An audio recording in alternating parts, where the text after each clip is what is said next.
할렐루야, 반갑습니다. 오늘 말씀 사경의 둘째 날에 오신 여러분들 진심으로 환영합니다. 어제 말씀 사경에는 잘 들으셨나요? 우리가 구원과 성화에 대해서도 많이 배워봤는데요. 말씀을 통해서 모든 가정 가운데 은혜가 흘러가기를 축복하고 기도합니다. 우리 함께 기도하면서 또 둘째 날 말씀 사경에 준비하고자 합니다. 이 시간 각 가정 가운데 함께 기도드릴 때에 주님, 우리를 구원해 주심에 감사드립니다. 혹은 아직 나는 구원을 잘 모르겠으니 주님, 오늘 이 시간을 통해서 구원이 무엇인지 구원의 확신이 없다면 나에게 확신을 주시고 주님이 주시는 그 구원 가운데에 은혜를 누리게 해달라고 이 시간 함께 잠잠히 기도하며 나아갑시다. 기도합시다.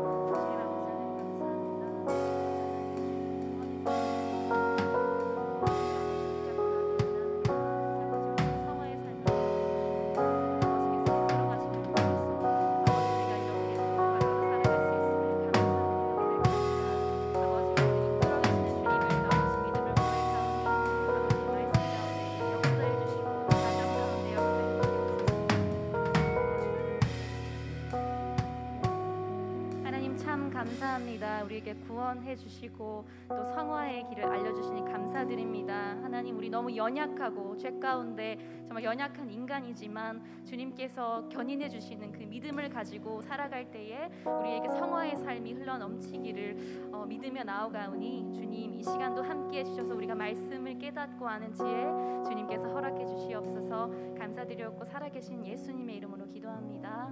아멘. 우리 찬양으로 주님께 영광 올려드립시다.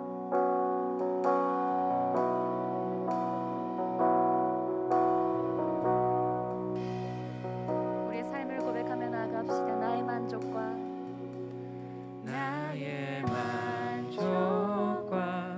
유익을 위해 가지려 했던 세상 일들 이제 모두 다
세상의 것을 쫓는 것이 아니라 주님을 알아가고 닮아가고 또한 아는 것에서 그치지 않고 주님을 닮아가며 성화의 삶을 살아가는 것이 내 안에 가장 귀한 것임을 이 시간 고백하며 나아가오니 주님 내 삶을 그렇게 이끌어주시고 오늘 말씀 사경의 가운데 둘째 날 가운데도 함께 해주셔서 아버지 우리가 말씀을 깨닫는 지혜 허락해달라고 이 시간 주님 한번 부르시고 기도하기 원합니다. 주여 아버지 우리가 주님을 알아가는 것이 주님을 닮아가는 것이 우리의 삶의 아버지 귀한 것이며 아버지 우리의 삶의 목적 되시니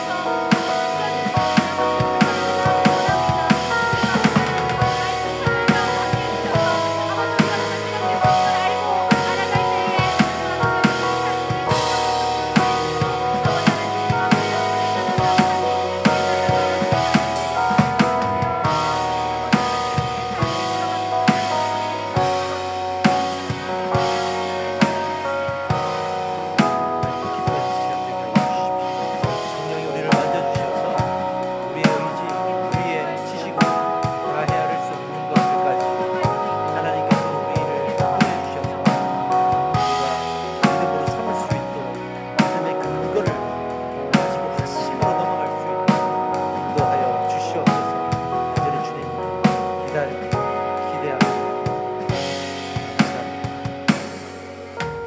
하나님 아버지, 오늘도 우리가 한 걸음 더 이 구원과 성화의 은혜 앞으로 나아가길 원합니다.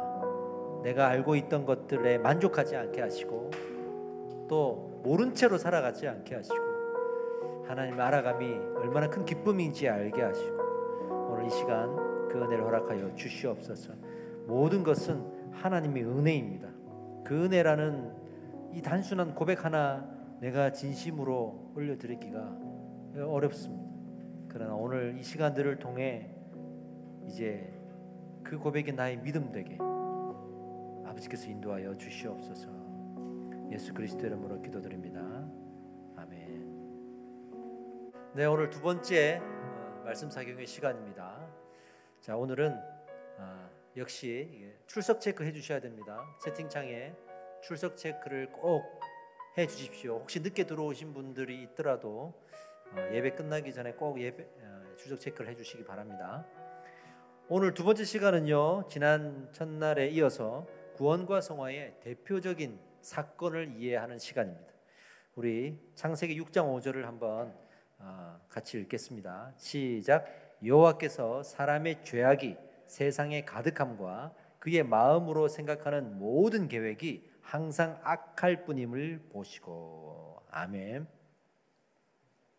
자, 우리 목차를 옆에 딱 두시고 이 둘째 날 시간도 같이 해주십시오.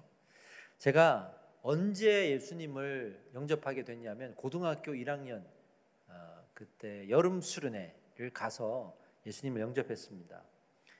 처음으로 눈물을 흘리면서 나는 예수님을 믿습니다라고 고백했어요. 그 이후에 나는 이제 구원받았다고 확신을 했는데 이 구원에 대한 자부심이 대단했어요. 왜냐하면 그때만 해도 구원받으면 다 끝난 줄 알았어. 이게 어떤 큰 능력인 줄 알았어요. 스파이더맨 같은 영화를 보면 주인공이 아주 평범하게 피자 배달하다가 이 초능력을 가지고 나서 영웅이 되잖아요. 히어로가 되잖아요. 마치 이 구원을 받고 난 다음의 삶이 내가 그런 히어로가 된 느낌이 어린 마음에 들었단 말이에요. 너무 구원받았다고 이제 축켜 세워주니까 그런 줄만 알았어요. 그래서 마치 내가 어떤 기능적인 옷을 딱 입고 또는 슈트를 딱 입고 이제는 이제 영적 전쟁을 해야 되는 스파이더맨 같은 영웅이 된 줄 알고 살았죠. 그러다가 대학교를 가서 깊은 말씀의 세계를 경험하게 됐어요. 그리고 제 스스로 성경을 보게 되고 말씀을 연구하는 시간들을 가지게 됐죠. 그러면서 내가 알고 있던 구원이 상당히 잘못되어 있구나라는 것을 느꼈습니다. 이 구원의 개념을 알면 알수록 어떤 일이 벌어졌냐면 말씀드린 대로 내가 어떤 구원의 어떤 갑옷 같은 걸 탁 입고 슈트를 입고 있는 게 아니라 알면 알수록 옷을 하나씩 벗기는 거예요. 그냥 계속 벗겨요. 처음에는 구원이라는 그 옷을 탁 벗겨요. 그리고는 의인이라는 옷을 벗겨요. 그 다음에 칭의라는 옷을 벗겨요. 그리고 은혜라는 이 마지막 옷을 탁 벗기니까 마지막에 벌거벗은 제 모습, 제 영혼이 딱 남는데 그게 바로 나의 죄성이라는 영혼이었어요. 그것밖에 안 남는 거예요. 그게 무슨 말이냐면 결국 다 하나님 거예요. 내가 입고 있던 모든 옷들이 하나님 거였어. 그러니까 내가 내 거라고 주장할 수 있는 거는 내 벌거벗은 죄성이라는 육신밖에는 없는 거예요. 이게. 그러면서 제가 겸손하게 되는 거예요. 아, 구원은 하나님의 능력이구나. 하나님의 은혜이구나를 그때서 발견하게 됐어요. 근데 반대로 이 구원을 모르면 자꾸 껴입으려고 그래, 뭔가를. 하나님 뭐 하나 주세요. 저것도 주세요.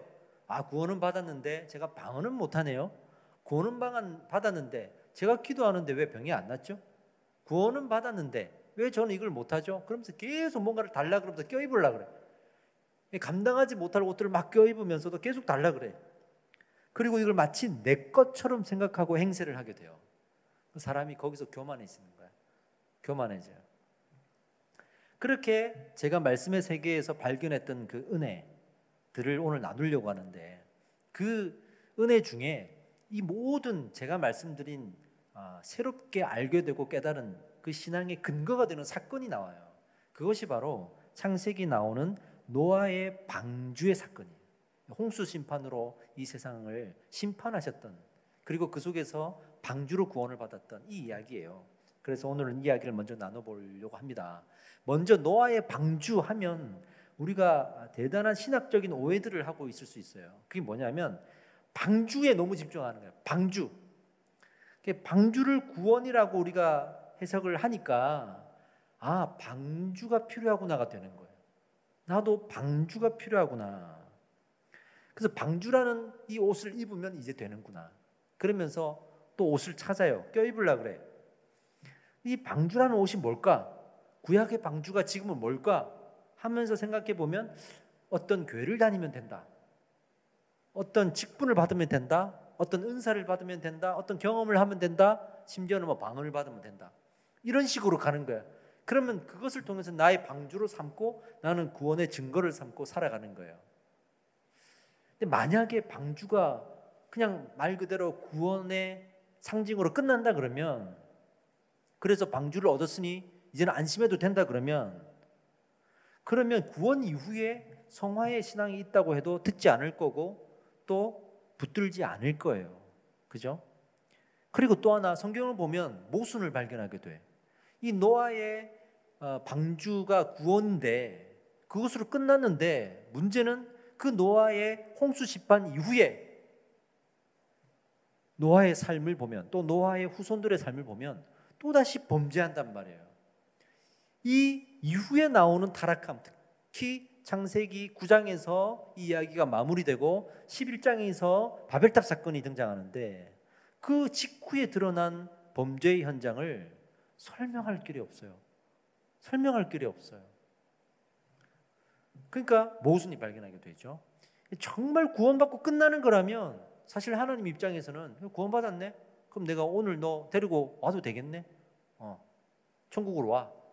그래서 데리고 가셔도 우리는 아무 할 말이 없어. 즉 이 땅을 더 이상 살아가야 될 이유가 없는 거예요, 이제는.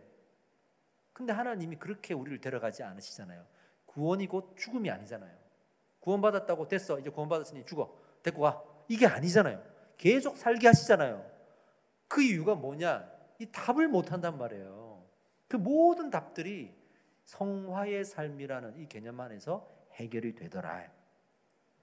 그러니까 전신갑주, 그러니까 계속 껴입는 것만 생각하는 우리의 고정된 관념들이 있는데 그게 아니라 자꾸만 우리를 벗겨보고 나의 모습을 발견하면서 오히려 구원받았으나 나는 이 죄성을 가진 육신밖에 없구나, 남은 이다 하나님 거구나 하면서 하나님, 그러면 이제 어떻게 해야 됩니까? 라고 질문을 던지게 되는 거예요. 그게 성화의 삶의 시작입니다. 그래서 이 방주의 사건을 올바르게 잘 해석해야 됩니다. 한번 해봅시다. 우리가 첫날에 배운 것 가지고 고스란히 오늘 이 사건 속에 적용을 해볼 거예요. 일반적으로 이 방주는요, 말씀드린 대로 구원으로 해석하는 게 맞습니다. 구원의 상징이에요. 근데 그렇게만 끝나면 안 되는 거예요. 끝나면 안 되는 거야. 잘 보세요. 우리 첫날에 원죄에 대해서 배웠죠? 원죄 두 가지 요소가 뭐라 그랬죠? 죄책으로 받은 형벌, 그리고 오염으로 생긴 죄성. 형벌과 죄성이라고 아까 우리 배웠잖아요. 자, 그러면 홍수 가운데 노아의 원죄가 드러나요. 노아의 원죄가. 특히 이 방주하고 무지개 언약, 방주하고 이 심판이 끝난 이후에 무지개 언약이 등장하는데, 이 두 개가 노아의 그 원죄를 해결하는 통로로 쓰입니다. 어떻게 쓰이냐면, 방주를 봅시다. 방주는 노아가 이 세상이 지금 형벌을 받잖아요. 즉 죄책으로 받은 형벌을 받는 중이잖아요. 그 중에서 구별되잖아요. 노아가 그 형벌로부터 구별되는 것 자체가 방주의 역할이고, 즉 원죄에서 하나의 요소인 죄책으로 인한 형벌이 제거되는 사건이 일어나는 거예요. 그리고 무지개 언약을 그 다음에 주시는데, 이 무지개 언약으로 인해서 노아의 죄성이 은혜로 덮여지는 거예요. 덮여지는 거예요. 그러면서 노아가 원죄가 해결되면서 구원을 받는 사건으로 해석이 될 수가 있는 것이고, 그리고 난 다음에 이 원죄가 해결됨으로써 노아가 이제부터 성화의 삶을 살아가는 시작점이 되는 거예요. 그래서 이 아담의 죄로부터 이어와서 노아까지 왔는데, 이 노아 시대 하나님께서 다시 우리의 인간의 인생을 재세팅하면서, 왜 아담처럼 구원받고 끝날라 그래?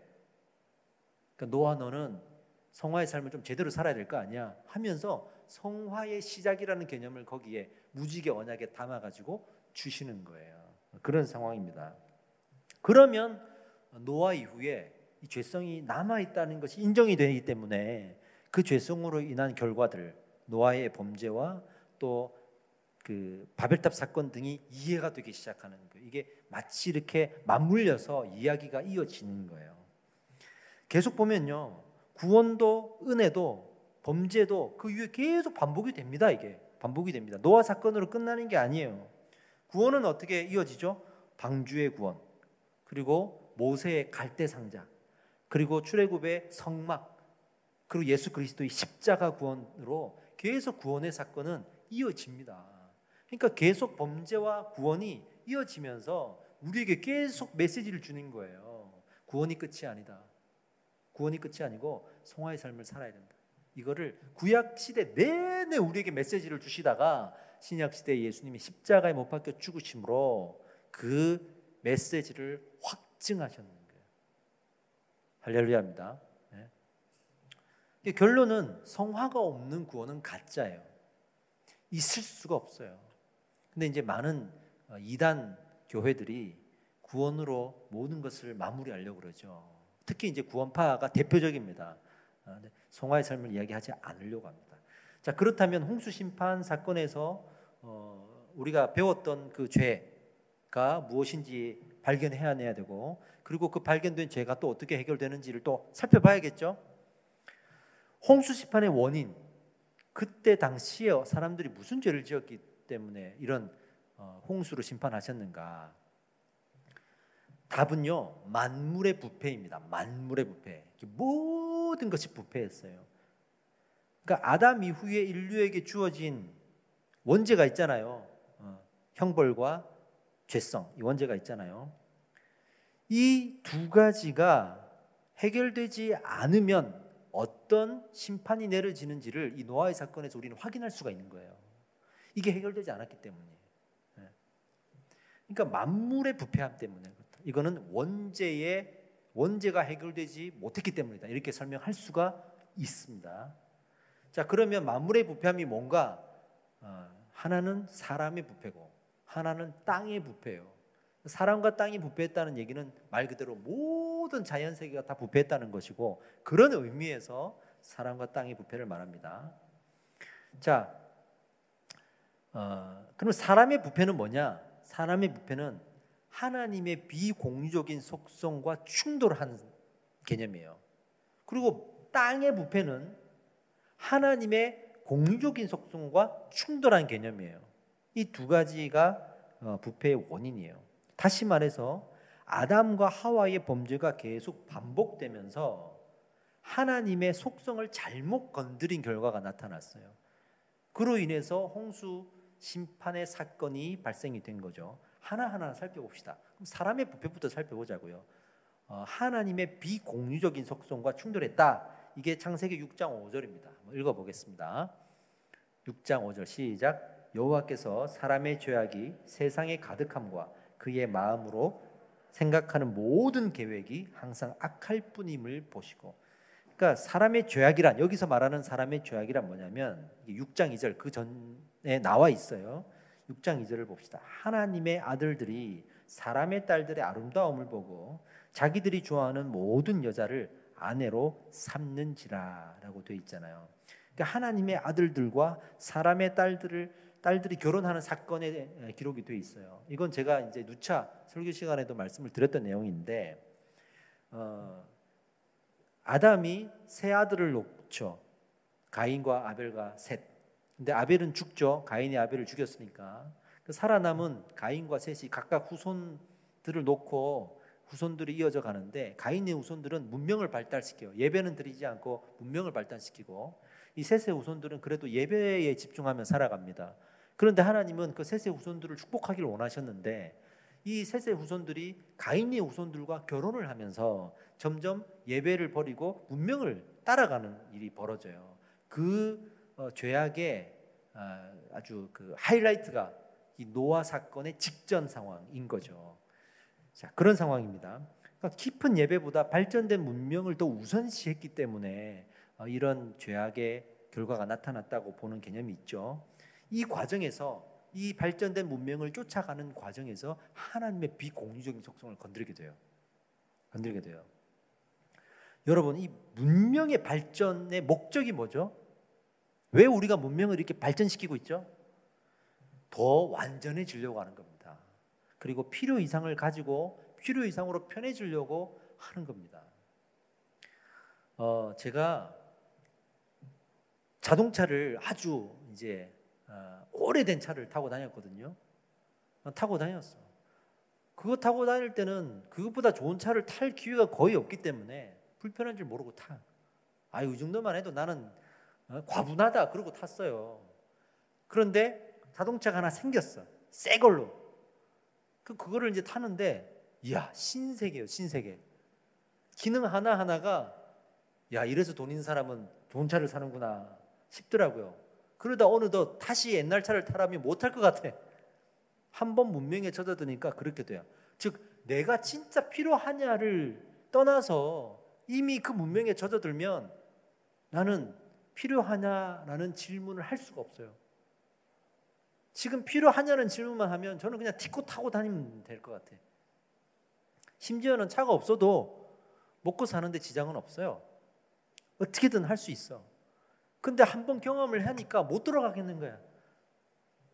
30평 집에 살다가 갑자기 15평으로 가라면 우리는 되게 슬플 거예요. 그게 문명이에요. 우리의 필요를 묻지 않고 계속 완전함으로 나아가게 하려고 하는. 현대인의 잠을 생각해 봅시다.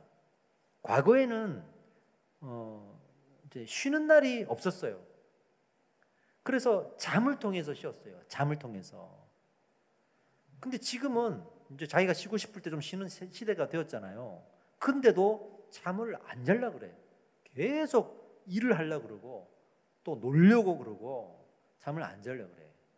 그래서 이 잠을 어떻게 해결합니까? 옛날에는 잠을 통해서 쉬면서 해결했는데 지금은 잠을 안 자려고 하면서 해결하려는 거예요. 그러니까 어떻게 해요?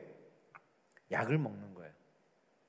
약을 먹어서 안 자려고 하는 거야. 커피를 들어 마시고 잠을 안 자게 만들어서 자기가 하고 싶은 것들을 해내는 시대잖아요.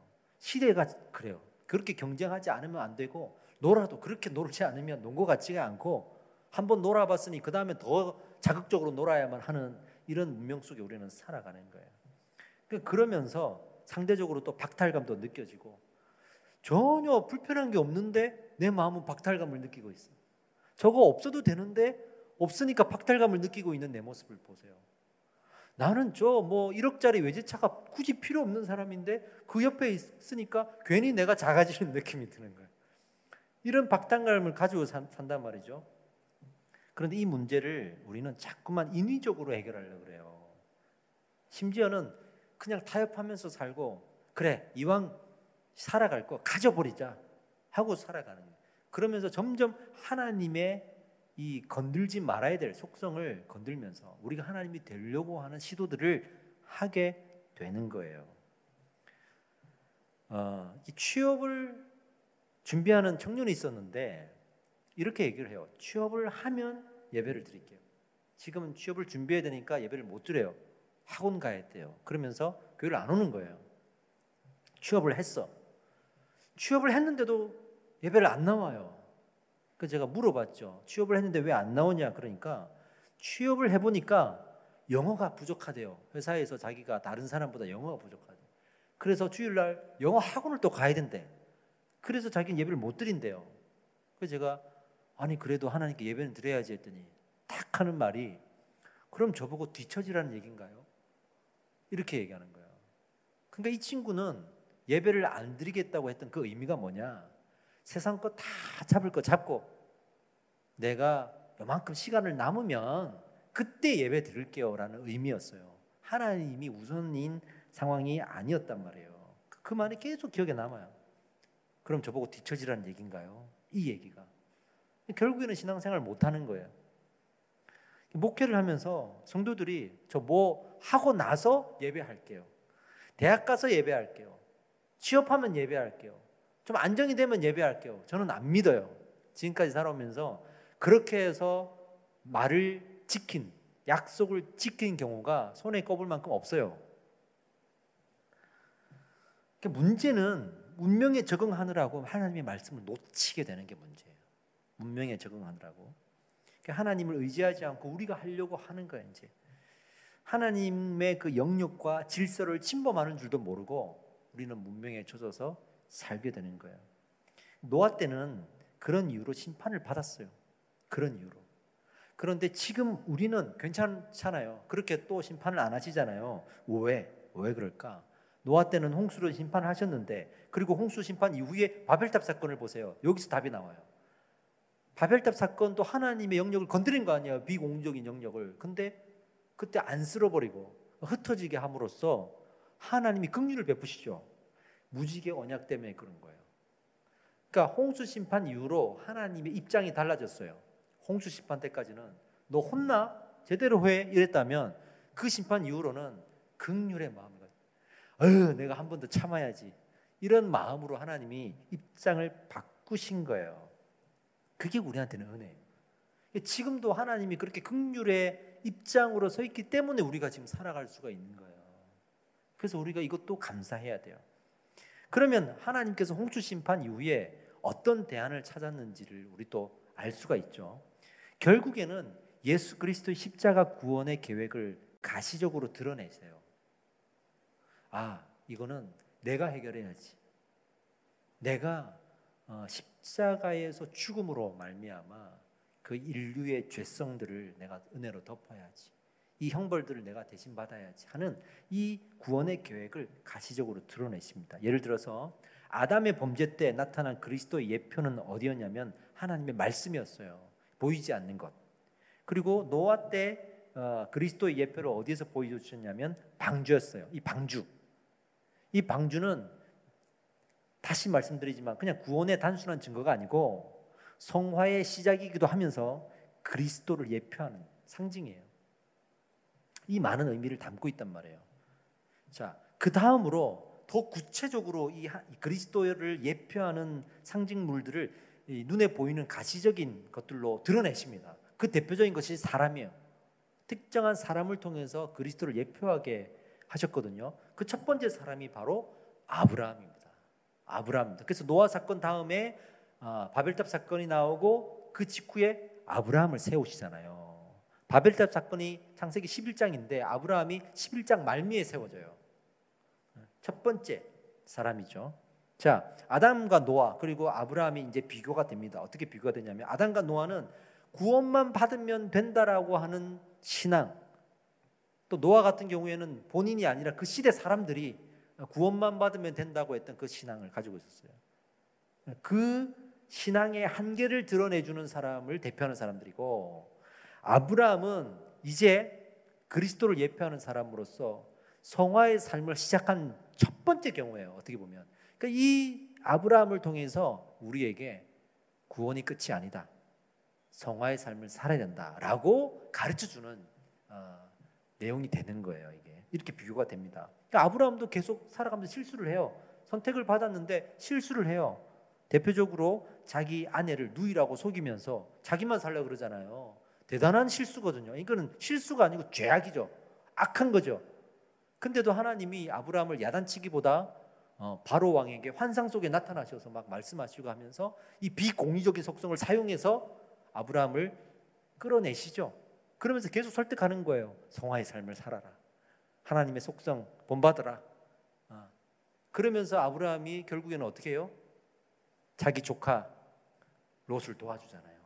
롯에게 긍휼을 베풀고 소돔과 고모라에서 롯을 구해내고 하면서 하나님의 그 공유적인 속성을 닮아서 살아가는 장면들이 나오잖아요. 그 정점, 그 속성을 본받아가는 아브라함의 삶의 정점이 어디예요? 창세기 22장에 아들 이삭을 바치는 사건이에요. 그 사건이에요. 그 사건을 통해서 아브라함이 예수 그리스도의 십자가 사건에 동참하고 그 예표를 우리에게 드러내주는 역할을 감당하게 되는 거예요. 그러니까 성화의 의미를 다시 소환해 봅시다. 성화의 의미 뭐라 그랬죠? 성화는 그리스도와의 연합이다. 그리스도와 연합이다. 그 방법론에서 얘기했죠. 아브라함이 그리스도와 연합하는 신앙에 도착하는 지점이 바로 번제단에 아들 이삭을 올리는 장면이에요. 그의 사명은 여기까지였어요. 이 신앙에 도달하는 것까지였어요. 그리고 아브라함은 창세기 22장 이후에 급격하게 사라지고 25장에서 죽어요. 그러니까 아브라함의 인생은 그런 의미예요. 다시 돌아가서 문명의 발전은 당연한 거예요. 하지만 성화의 신앙으로 나아가지 못한 채로 문명만 발전이 되면 결국 우리의 죄성이 문명을 통해 더 활성화됩니다. 그래서 하나님의 비공유적인 속성을 가지려고 하는 데까지 나아갈 수가 있어요. 그러니까 좋은 핸드폰 쓰고 좋은 자동차 타는 것 자체가 문제는 아니에요. 하지만 그 좋은 핸드폰, 좋은 자동차를 사용하는 내가 은혜를 받지 못하면 이 문명의 이기들을 가지고 하나님을 배신하고 배반하고 교만해지는 결과를 낳게 된다는 것을 우리는 알아야 돼요. 그러니까 우리가 문명 속에 속한 불신앙의 요소에 오염되어 가는 거예요. 그거를 우리가 잊어서는 안 돼. 잊어서는 안 돼. 마치 우리 아이들에게 태블릿 PC를 딱 주면서 우리 아이들은 원래 착해. 저거 갖고 결국에는 놀다가 지쳐서 결국에는 영어 공부를 하게 될 거야. 지가 알아서 수학 공부를 저 패드로 하게 될 거야 라고 믿을 수는 없잖아요. 결코 그런 일이 있을 수가 없어요. 근데 우리가 이 문명을 그렇게 해석해야 돼. 은혜 없이 우리가 문명에 젖어서 살면 우리도 그렇게 된다 이 말이에요. 구원의 신앙으로 처음에는 열심히 달려가다가 나중에는 그 불신앙에 오염되어서 살아가는 우리들을 보게 될 것입니다. 하나님의 산에 오르던 한 사람이 있었어요. 한 사람. 처음에는 산을 열심히 오릅니다. 그리고 자기가 오르니까 오르기를 거부하고 땅에 사는 사람들을 막 비난합니다. 하나님의 산에 올라야지. 우리 인생을 이렇게 살아야지. 어떻게 거부하고 땅 속에 살아? 그러면서 야단을 쳐요. 근데 자기가 올라가는데 한참을 올라가서 이제 정상에 올라왔다. 생각보다 빨리 올라왔네 하고 정상에 올라와 보니까 이게 끝이 아니까. 그 다음에 또 산이 있고 봉우리로 연결되어 있는 끝없는 산이 보이는 거예요. 끝없는 산이 보이는 거예요. 그러니까 자신이 없어져요. 이 사람이 어떻게 하냐면 못 가겠다 주저앉아 버렸어. 이게 구원이 끝인 줄 아는 사람의 결론이에요. 제가 좋아하는 18번 노래가 있습니다. 그 노래가 어떤 노래냐면 김민기 씨의 봉우리라는 노래예요. 아주 오래된 노래거든요. 근데 저희 노래 너무 좋아요. 가사 때문에. 이 가사가 금방 우리가 구원의 신앙에 머물면 안 된다고 말하는 이 내용을 그대로 담고 있어. 제가 가사를 한번 읽어드릴게요. 좀 요약을 했어요. 다 길어서 못하고 제가 읽어드릴게요. 봉우리. 지금은 그냥 아주 작은 동산일 뿐이지만 그래도 그때 나는 그보다 더 큰 산이 있다고는 생각지를 않았어. 나한테는 그게 전부였거든.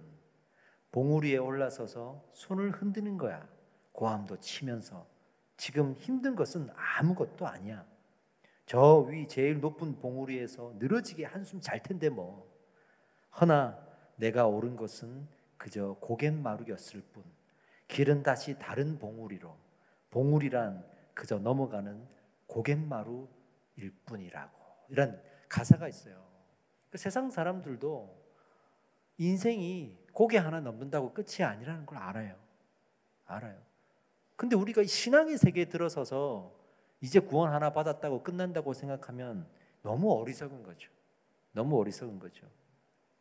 한국교회가 이 구원의 신앙에서 주저앉아 버렸어요. 산 정상에 오른 줄 알고 기고만장했어요. 작은 봉우리였다는 것을 발견하게 되는 순간 계속 자기를 쇠뇌시켜요. 아니야, 이게 끝이야.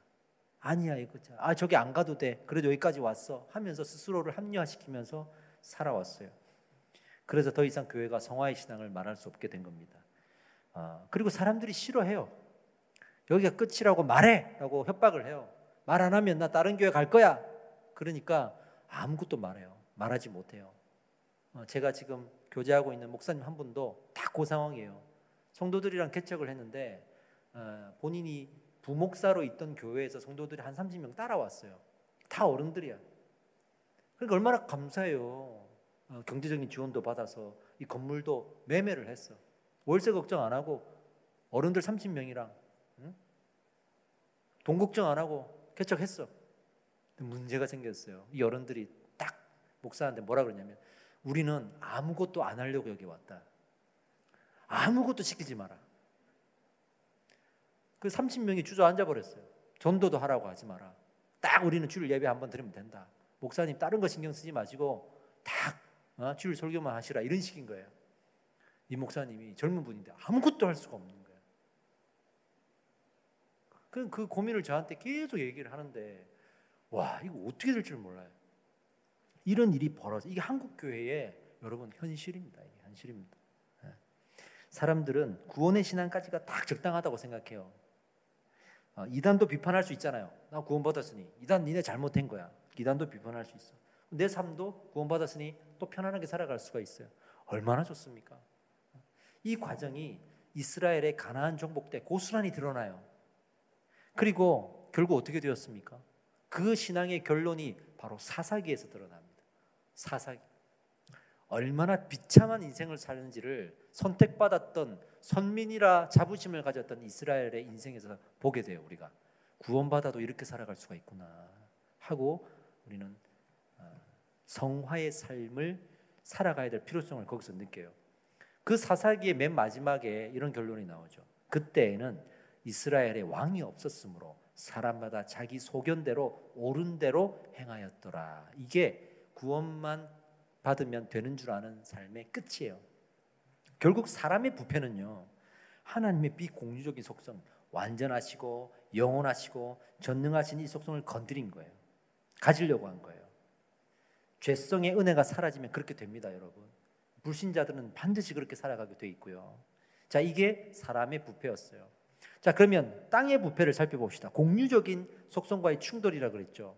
공유적인 속성은 닮아가는 건데 그 속성과 어떻게 충돌할 수 있지? 자, 11절 말씀을 한번 읽어보겠습니다. 시작. 그때에 온 땅이 하나님 앞에 부패하여 포악함이 땅에 가득한지라. 온 땅이 부패했다는 표현이 여기 나오죠. 그래서 지금 이렇게 제가 설명을 드린 겁니다. 땅에 대한 심판을 하신 적이 있어요. 땅, 인격체가 아닌데 어떻게 심판을 하죠? 그러나 하나님은 땅도 심판하세요. 또 땅도 축복하십니다. 할렐루야입니다. 그만큼 모든 만물들이 부패했다는 증거이면서 또 잘 생각해 보면 아담의 범죄 때 하나님이 땅을 저주하시는 장면이 나와요. 그게 창세기 3장 17절입니다. 읽어보겠습니다. 아담에게 이르시되 내가 내 아내의 말을 듣고 내가 내게 먹지 말라 한 나무의 열매를 먹었은즉 땅은 너로 말미암아 저주를 받고 너는 내 평생에 수고하여야 그 소산을 먹으리라. 땅을 저주해가지고 아담이 이제 열매를 먹을 때 고생해서 농사를 지어야만 열매를 얻어서 먹게 되는 이런 형벌을 받게 되는 거예요. 땅이 원래는 사람을 위한 자연이었거든요. 그래서 하나님이 자연을 먼저 만드시고 맨 마지막에 인간을 창조하셨는데 이게 깨진 거예요. 이 질서가 깨져서 땅에서도 은혜를 거두어 버리니까 땅이 어떻게 되냐 그러면 자기들끼리 양육강식의 시대가 되는 거예요. 강자가 약자를 잡아먹는 시대가 되는 거예요. 그 결과예요. 자연은 그때부터 재해가 일어나죠. 비정상적인 기후와 온난화 현상 이런 것들은 사실은 그때 이 은혜가 거두어지면서 예고된 사건들이죠. 홍수는요, 이 홍수 심판은 이 땅을 다시 은혜의 원리로 되돌리려고 하는 하나님의 계획입니다. 다시 세팅하기 위해서 다 갈아엎는 거예요. 구체적인 증거가 어디에 나오냐면 홍수 심판 이후에 이제 방주에서 나온 노아의 가족들이 뭐 하죠? 포도나무 농사를 지어요. 포도나무 농사. 굳이 이 포도나무 농사 짓는 장면이 성경에 기록되어 있단 말이에요. 죽은 땅에 생명을 심는 일부터 하는 거예요. 하나님이 땅을 다시 고치고자 하는 계획을 갖고 있었던 거예요. 우리는 노아가 포도나무 농사 짓는 장면 나올 때 당연하게 생각하고 넘어가는데요. 인류 최초의 포도나무 농사였습니다. 그러니까 당연한 게 아니었단 말이에요. 나와서 제일 먼저 해야 되는 일이 그거라는 것은 당연한 일이 아니었단 말이에요. 자, 땅의 부패가 그렇게 하나님께서 심판하시고 저주하시는 일로 결론이 났는데 조금 더 그 원인을 파고 들어가 봅시다. 왜 그랬냐?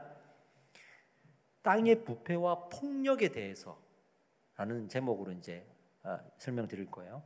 하나님의 공리적인 속성과 충돌했다. 즉 가장 중요한 하나님의 공리적인 속성 중에서도 가장 중요한 속성과 충돌했어요. 이게 뭐냐면 긍휼하심.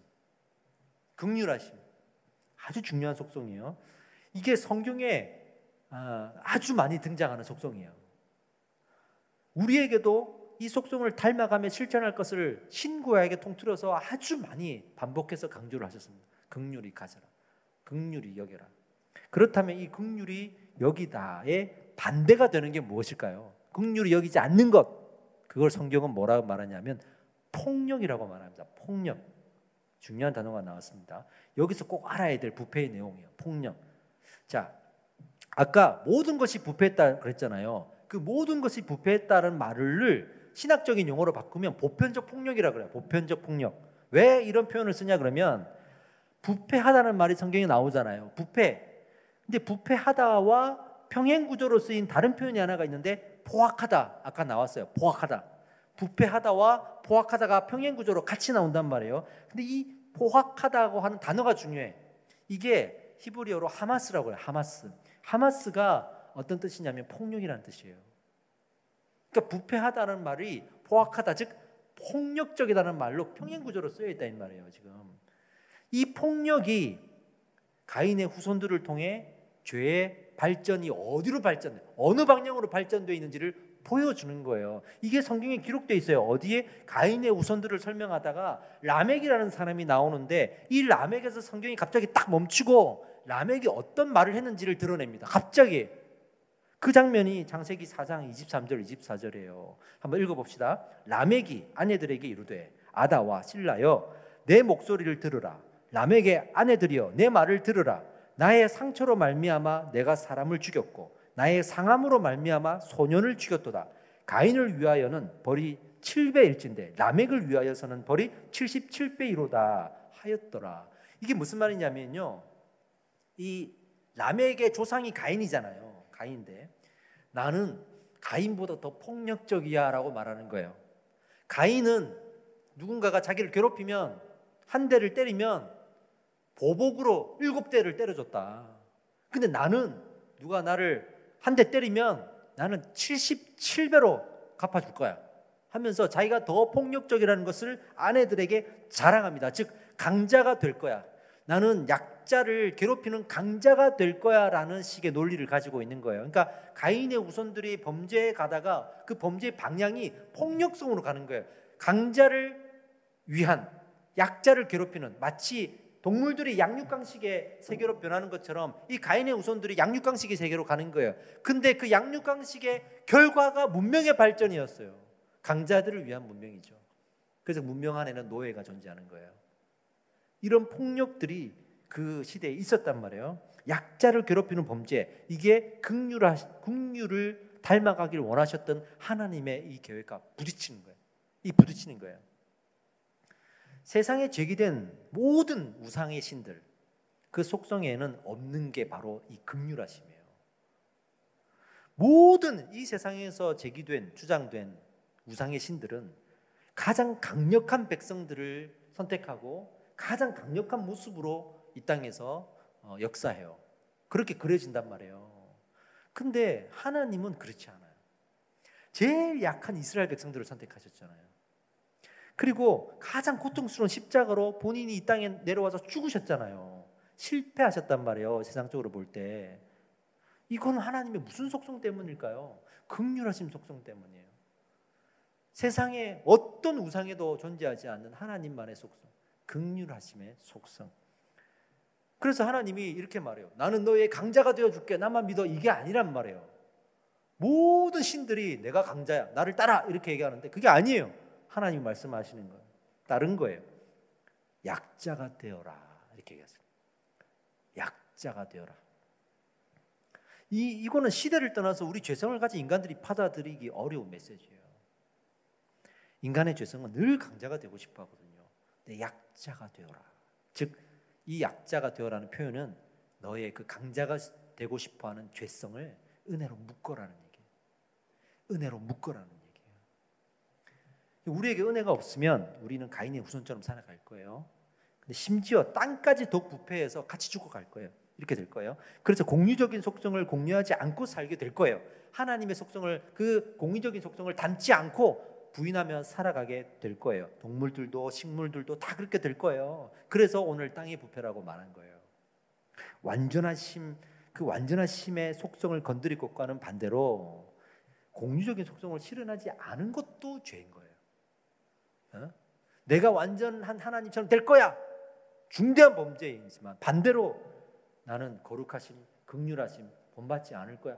이것도 죄예요. 성경적으로 죄예요. 그래서 현대 사회가 경쟁 사회가 되고 결과주의가 되는 이유가 거기 있고요. 결국 강자가 되려고 하는 사회가 되잖아요. 약자가 피해를 당하는 구조가 됩니다. 혹시라도 교회가 이런 구조를 본받는다고 생각해 보세요. 큰일 납니다. 안타깝게도 제가 배운 대부분의 양육 프로그램, 소그룹 프로그램, 이런 모든 프로그램에 이런 요소가 들어가 있어요. 서로를 어떻게 하면 성도들을 경쟁시켜서 두렵게 만들고 그 안에서 결과를 얻어낼 수 있게 푸시를 할 수 있을까? 이 요소가 다 들어가 있어요. 그러니까 교회가 경쟁 사회가 되고 계급 사회가 되는 거예요. 우리가 꼭 닮아가야 될 속성이 정말 긍휼하심의 속성이구나를 알 수가 있죠. 그래서 성경에 이런 이야기가 나오잖아요. 객과 고아와 과부의 구제, 이걸 율법화시키잖아요. 이거는 반드시 해라. 선택이 아니다라고 율법화시키잖아요. 그리고 그 구제는 하나님의 긍휼하심의 아주 좋은 실천의 통로가 돼요.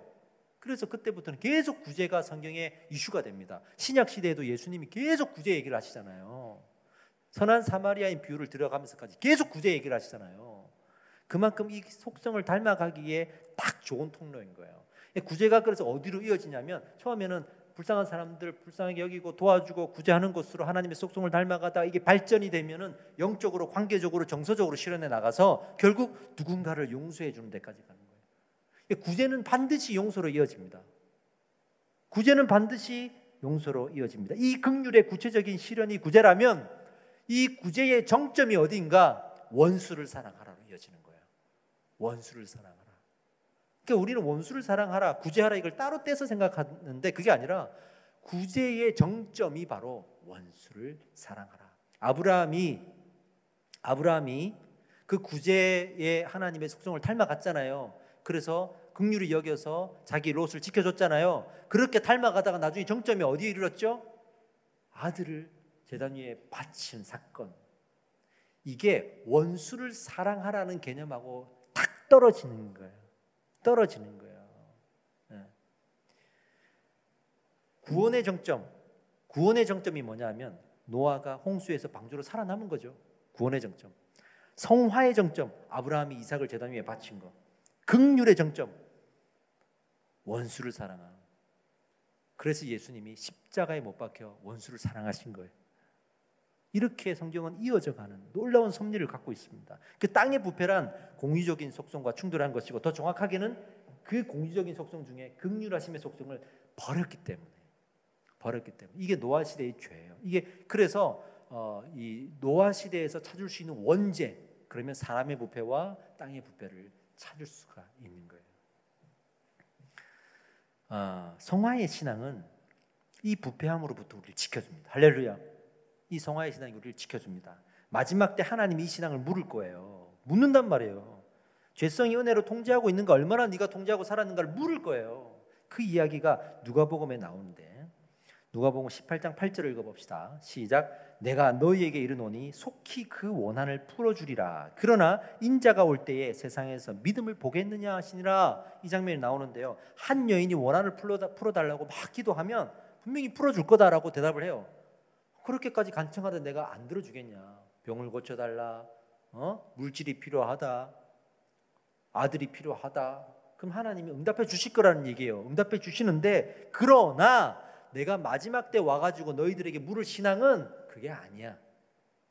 그게 아니야. 얼마나 성화의 삶을 살았는지를 내가 물을 거야 라고 말하는 장면이에요. 비록 지금 기도에 응답해 주겠지만 이 기도의 응답을 바라보고 살지는 마 라고 하시는 장면이에요. 이게 또 어디로 연결되죠? 예수님이 병을 고치시고 난 다음에 아무에게도 말하지 말라고 했던 그런 장면들과 계속 매칭이 지금 되는 거예요. 우리는 열심히 기도합니다. 양식을 달라고 기도하고, 은사를 달라고 기도하고, 기적을 달라고 기도하고, 그러나 이런 기도에 하나님이 긍휼로 응답을 하시지만 마지막 때 하나님이 확인하시는 신앙은 따로 있어요. 죄성을 얼마나 통제하고 있는가. 근데 사실은 구원이 끝이 아니라는 말을 하기 위해서 여기까지 지금 애를 쓰고 있는 거예요. 둘째 날 말씀을 마무리하겠습니다. 여러분, 구원받은 성도의 삶은요, 성화의 삶으로 나아가는 삶입니다. 공유적인 속성을 본받아야 된다는 걸 기억하십시오. 내가 비공유적인 속성을 담지 않으려고 하는 것, 그것 또한 그게 끝이 아닌 거예요. 나는 완전해지려고 하지 않았어요. 나는 영원히 살려고 하지 않았어요. 그렇게 말할 수 있지만 하나님은 하나를 더 물으시는 거예요. 그렇다면 공유적인 속성을 본받으며 살았어? 그렇게 살고 있어? 긍휼의 마음 품고 살고 있어? 너 용서하며 살고 있어? 라고 묻는 거예요. 그때 할 말이 없는 거예요. 할 말이 없는 거예요. 아들을 제단에 바치듯이 그렇게 내 삶을 바치는 거예요. 여러분, 이런 신앙을 가지고 사는 것은 내 삶을 바치는 거예요. 성경에서 말하는 삶의 바침은 이런 거예요. 직장을 때려치우고 교회 기도에 오고, 이게 지금 삶을 바치는 게 아니고, 그 공유적인 속성을 닮아가기 위해서 내 영혼의 에너지를 쏟아붓는 거 있죠. 이게 내 전부를 하나님께 드리는 거예요. 하나님께 드리는 거예요. 경쟁사회란 풍랑 속에 내 삶을 하나님과 함께 할 수 있어야 됩니다. 다른 사람들은 조금이라도 가지려고 남을 버리고 내쳐서라도 가지려고 하는 이 세상 속에 나도 그렇게 살지 않으면 실패할 것 같고 뒤처질 것 같은데, 그럼에도 불구하고 우리는 긍휼히 여기고 살아가야 하나님의 질서를 따라 살고 그 말씀을 따라 살고 그런 인생을 살아갈 때 하나님께서 역사하십니다. 너무 감사한 건 그 하나님의 비공유적인 속성이 내 옆에서 함께 하신다는 거예요. 그 이스라엘이 광야로 출애굽을 했는데 제일 먼저 함께한 게 뭐죠? 구름 기둥과 불기둥이 같이 있었잖아요. 그 비공유적인 속성의 은혜가 이스라엘 백성들과 함께하고 있었잖아요. 근데도 그걸 알지 못하고 음행의 죄를 짓고 우상의 죄를 짓고 얼마나 많은 죄를 지었습니까? 지금도 우리는 얼마나 많은 죄를 짓고 있습니까? 오늘 이 말씀을 통해 다시 우리가 이 성화의 삶을 붙들게 되는 결단이 될 줄 믿습니다. 함께 기도합시다. 하나님, 정말 이 풍랑 속에 살아가면서 믿음으로 산다는 것이 바로 하나님의 속성을 닮고자 하는 일이었습니다. 이제는 하나님의 그 완전하심, 영원하심 이런 거 내가 붙들지 않는다고 만족하지 않게 하시고 내가 무엇을 향해 나아가고 얼마나 그 긍휼하심의 은혜를 붙들고 있는가를 본받을 수 있는 성화의 삶을 살고 있는 마지막 때 그 신앙을 물을 때 하나님 아멘 할 수 있는 우리의 신앙 되도록 역사하여 주시옵소서. 함께 기도하겠습니다. 기도합시다. 할렐루야. 하나님, 우리가 이 구원의 신앙을 넘어 이 성화의 신앙으로 가서 하나님 용서함을 베풀고 구제를 넘어 하나님의 은혜로 나아갈 수 있는 놀라운 은혜가 있는 역사에 주옵소서. 용서를 붙들고 살아갈 수 있도록 하나님의 주시고 나만 뒤처지는 것 같고 하나님이 두 번째, 세 번째 되시는 이런 인생을 더 이상 살아가지 않게 하시고 그 만물의 부패 속에도 구원의 은혜를 베푸셨던 이 노아의 사건을 기억하며 하나님을 붙들고 인도하여 주시옵소서. 할렐루야. 기도하는 성도님들의 그 영혼에 하나님의 은혜를 부어줄 줄 믿습니다. 아버지를 본받게 하여 주십시오. 더 이상 이렇게 살아갈 수 없습니다.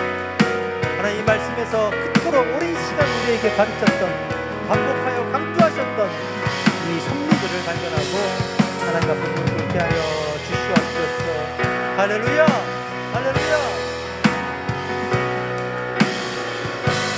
오늘의 성령이 우리를 붙들어 주실 줄 믿습니다.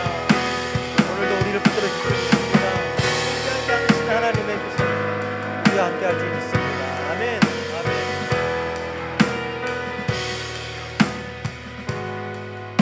기도합시다.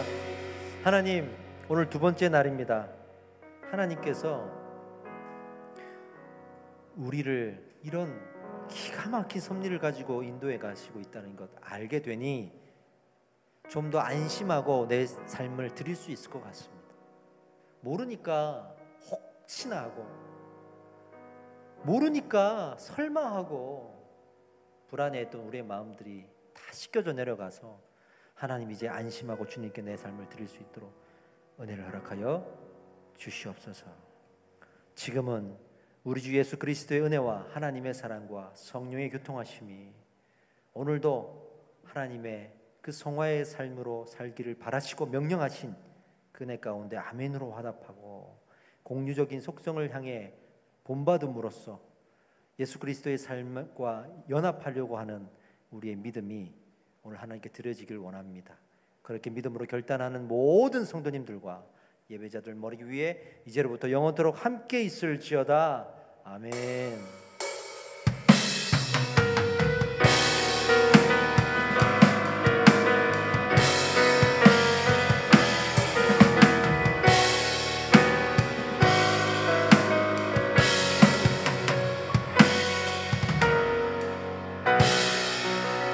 네, 세 번째 날에 뵙겠습니다. 감사합니다.